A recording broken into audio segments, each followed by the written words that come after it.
Kamusta mga tol? Ang gandang laban nito sa round 2 mga tol, no? Los Minnesota Timberwolves sa Timberwolves versus Denver State Nuggets. Mananalo ba ang malakas na opensa ng Nuggets sa napakalakas naman na depensa ng Wolves? Wolves versus Nuggets preview, tirahin na natin yan. Pero bago yan, at tsara muna tayo, focus lang sa goal.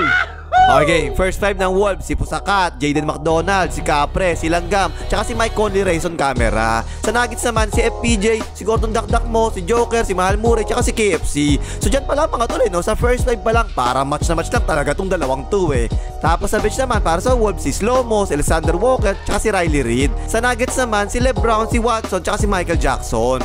At dyan sa bench mga tol, parang slightly mas malakas ng konti yung Wolves kaysa sa Nuggets no? Okay, yung unang tanong natin dito mga tol, sino ang dedepensa kay Joker? And I think tama naman tong ginagawa ng Wolves dati Si Pusakat yung bumabantay kay Joker, tapos si Capre nasa ilalim na ganyan. Kasi yan mismo yung gustong mangyari ng Lakers, diba? Kaso lang, si Hachimura yung naging bantay ni Joker kaya hindi talaga kaya Pero ito si Pusakat yung bantay, parang kaya no? At tapos syempre, meron ka ngayong second line of defense. Andiyan kasi si Capre sa ilalim Ayun, nabutotapa nga sa likod si Joker. So kung tangkad at bigat yung pag-uusapan, parang kaya ni Pusakat si Joker Parang ha. Yun yung keyword doon mga tol, parang. Ayan, pa-hook shot, patay ka dyan. Pero syempre, makikita mo pa rin, pinopost ni Joker yan kahit sino pa yan. Sa tingin ko, hindi naman kailangan mag-double team ng Timberwolves dito And I think, dapat i-priority pa nga ng Nuggets to Yan, pa-hook shot na naman, wakali pa nga. Mas gusto kong makita si Joker na pinopost yan si Pusakat kaysa yung ganito galing sa labas, diba? Ayun, agawan pa nga ni Pusakat kasi mas mabilis si Pusakat kaysa kay Joker tuloy-tuloy, dak-dak! O yan pa isa, galing sa labas bigla sinilaksak ni Joker, pa-floater, pumasok pa rin.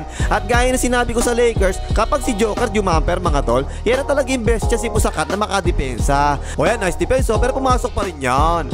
At expect nyo mga tol, yan ganyan si Pusakat mababa yung depensa niya, diba? Laban sa Lakers na nagbuburakay na 6 out of 18 lang si Joker sa 3 points, 33% lang yan, tungkab na nga. So yan ginagawa ni Pusakat under the screen, malamang makita nyo rin yan 33% lang kasi sa 3 points, medyo mababa talaga yun no? So ibig sabihin, yun na talaga yung best chance mo na mapasablay mo si Joker. Tingnan nyo depensa ni Pusakat sa pick and roll mga tol halos hindi talaga siya nagmamadali bumalik kay Joker Kaya tinira na nga tuloy, 4-3, patay ka dyan. At meron pang isa pang Capre yung Wolves, diba? Pero actually, bihira ako to nakita na siya yung tumao kay Joker Na I think tama naman yung ginagawa ng Wolves yan. And kick out na nga lang At again mga tol, kahit sino ka pa, kaya ka post yan ni Joker talaga. Yung hookshot na yan, almost unstoppable talaga yan At actually mga tol, meron pa nga isa pa Si Riley Reid, diba? Tingnan nyo yan kasabay niya si Capre sa loob, diba? Pero siya yung tumao kay Joker. Yan talaga yung tamang setup para sa akin Nalate lang ng konti ng tulong si Capre dito.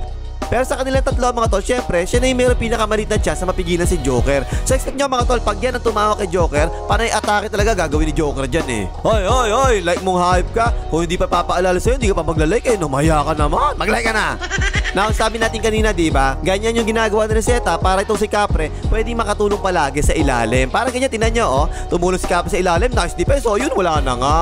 O yan pa isa, sumasalaksa si Joker Pero yan si Capre second line of defense, baon sa pansitan. So ang magiging ka-matchup niya dyan, si Gordon Dakdakmo syempre. Na tamang-tama na talaga kasi si Gordon Dakdakmo mga tol, laban sa Lakers 1 out of 10 lang sa 3 points ang walang yan, baldugan talaga So si Capre ngayon, pag ganyan, syempre pwedeng palaging tumulong sa ilalim na ganyan. Pero yung naputback pa nga. Ang tanong natin dapat bang atakihin ni Gordon Dakdakmo yan? Dapat gatasan ng Nuggets yan? Actually para sa akin mga tol, hindi kasi nga inconsistent yung tira ni Gordon Dakdakmo sa labas. Pero pumasok naman yan. So expect nyo mga tol, exactly ganyan Every time meron sasalaksak, ayan palagi si Capre sa ilalim, tutulong palagi yan Now si Gordon Dakdakmo, syempre kapag ganyan, kailangan niya matutunan, sabayan dapat niya ng katyang ganyan. Pero yun, nice tip si Capre dyan At syempre, nakadrop coverage palagi si Capre, diba? Pero ayan mga tol, ayan ang key matchup natin dito. Ayan, kita nyo, ayan si Jaden McDonald, binabatayan niya si Mahal Murray. Tinira na lang ni Joker sa labas, tukap tuloy yan. Para sa akin mga tol, yan ang key matchup kasi 6'9 si Jaden McDonald na napakagaling pa dumipensa Para sa akin nga, mas magaling pa actually dumipensa yan kaysa kipatay gutom ng Clippers At kung naalala nyo, sabi ko sa Lakers, walang pang depensa ang Lakers kay Mahal Murray. Pero itong Wolves, meron talaga, matangkad pa, mabilis pa, magaling pa dumipensa. Ayan tungkap na naman. At palaban pa talaga yan mga tol Tingnan nyo, ayan nakikipaglaban kay Mahal Murray Ay, bumawi pa nga, tinulak din si Mahal Murray. Paano ko tuloy dyan tol? So ito mga tol sa Lakers, ang pick and roll ni Mahal Murray tsaka ni Joker, bumabantay doon si Baby Backlips tsaka minsan si Hachimura bumabantay, diba? Ito talaga yun. Pero dito, si Jaden McDonald tsaka si Pusakat, sila yung bumabantay sa pick and roll. Parang pwede parang pwede talaga Tapos pa si Capre, diba? Nasa ilalim, second line of defense pa ka tsaka sa mga rebounds. Kahit kung actually si Capri yung nandyan, pwede rin talaga no? Parehong defender kasi yan Tapos ibibigay ng Wolves syempre yung mga tira ni Joker sa labas na ganyan. Yan na siguro yung magde-decide kung opensa ba ng Nuggets yung mananalo kaya yung depensa ng Wolves kung papasok ba yung mga tira ni Joker sa labas. So parang para sa akin, sobrang lakas talaga ng depensa ng Wolves sa loob mga tol no? Talagang malakas naman kasi ang Wolves ang number 1 sa defensive rating sa buong NBA Dalawang best nila actually tinalo ni Nuggets si season. 98 points lang tsaka 89 points lang yung Nuggets, dalawang laro na yun Ang lalaki kasi niyang Wolves mga tol no? Isa na yun sa pinakamalaking team sa NBA. Para matalo mo yung depensa ng Wolves, kailangan talaga pumasok yung mga tira mo sa labas. Kasi mga tol, ayan ang example, tingnan nyo wala si Capri dyan nakaupo sino nasa ilalim? Ang lalaki pa rin, ayan tingnan nyo Kaya kikot na natuloy yan, mahal mo rin, potrin, nakakumalog naman. Tsaka sa pick and roll defense, malakas din yan mga tol kasi nga, andyan si Capri nakadrop coverage palagi yan So hindi ako magtataka kung mabarahan ng Wolves ang pick and roll plays ng Nuggets at maubos palagi yung shot clock nila tapos mag-isolation na lang sila na ganyan. At pati ito mga tol, di ba sabi ko dati, ang fast break, isang weapon talaga yan ng Nuggets Magaling sila dyan kaso lang, malakas din dumapensa dyan ng Wolves Sisibag kasi ng Wolves talaga bumaba sa depensa So yung sinasabi ko sa preview dati ng Lakers tsaka Nuggets, nako, baka patayin na naman ng Nuggets ang Lakers sa fast break Dito, hindi ko yung sasabihin, hindi ko concern yun Kasi talagang mabilis bumaba palagi ang Wolves mga tol. Kita nyo na depensa pa nga ni Capri yan, tungkab na nga.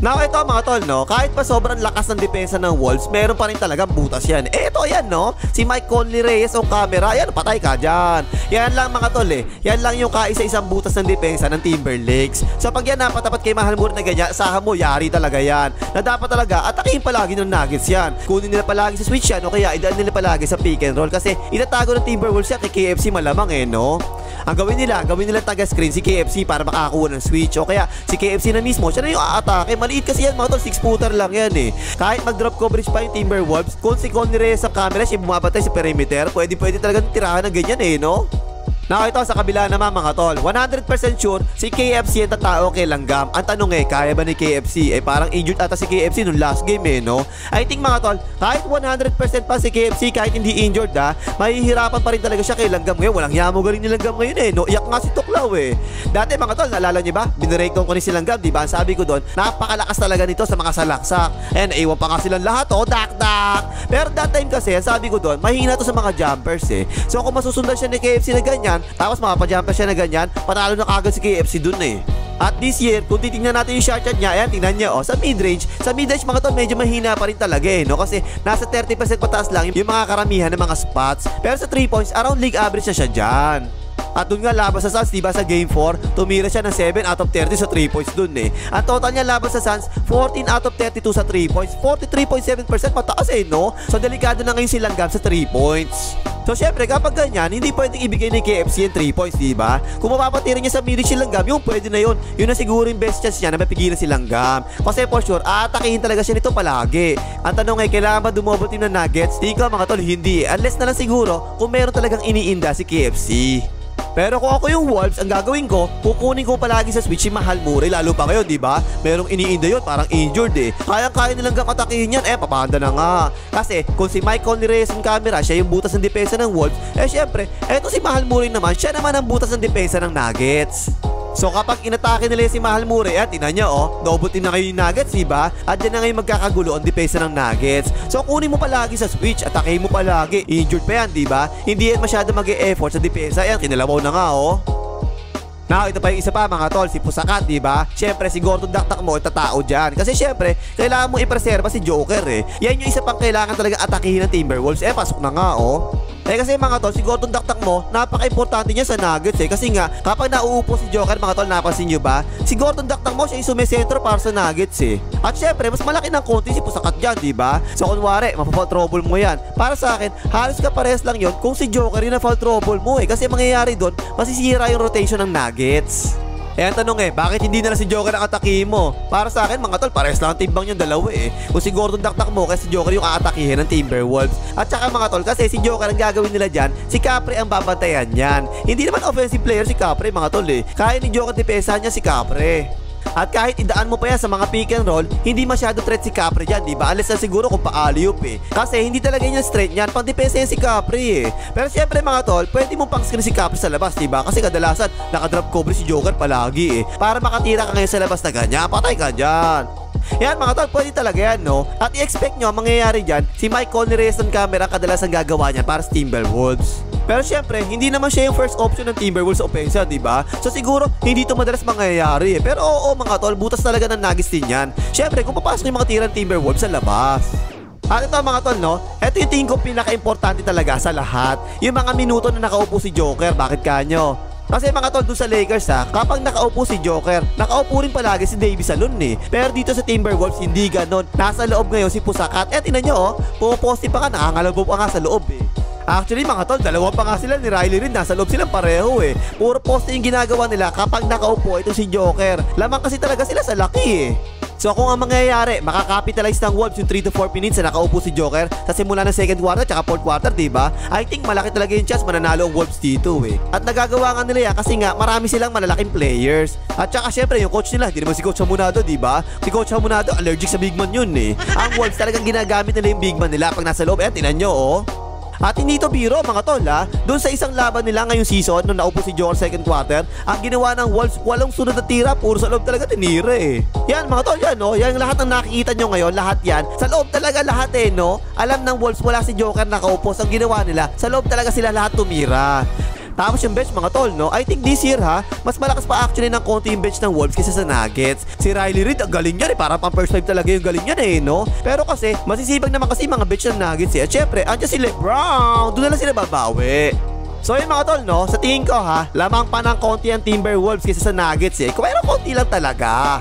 Pero ito kung hindi 100% sinamahal Murray tsaka KFC kasi injured, nakaw, malamang may pagkakalagyan talaga ang Nuggets dito eh. Kasi kung tao sa taong pag-uusapan, lahat ng pwesto, meron pang depensa ang Timberwolves sa Nuggets, lahat eh. Complete kabaligtaran sa Lakers, diba? Lahat ng pwesto sa Lakers, wala pang depensa ang Lakers sa Nuggets eh. So ito magiging hula ko rito mga tol kapag ang Nuggets umiscore ng 108 pataas, mananalo ang Nuggets dito eh. Pero kapag score ng Nuggets 107 pababa, panalo malamang ang Wolves dito. Pero kung yung series sa pag-uusapan natin, tingin ko minimum to mga tol, mga 6 na laro to eh. Pero tingin ko rin, Timberwolves pa rin mananalo rito, 4-2 kaya 4-3. O yan pang himagas, maglagay mga hitar ng Nuggets.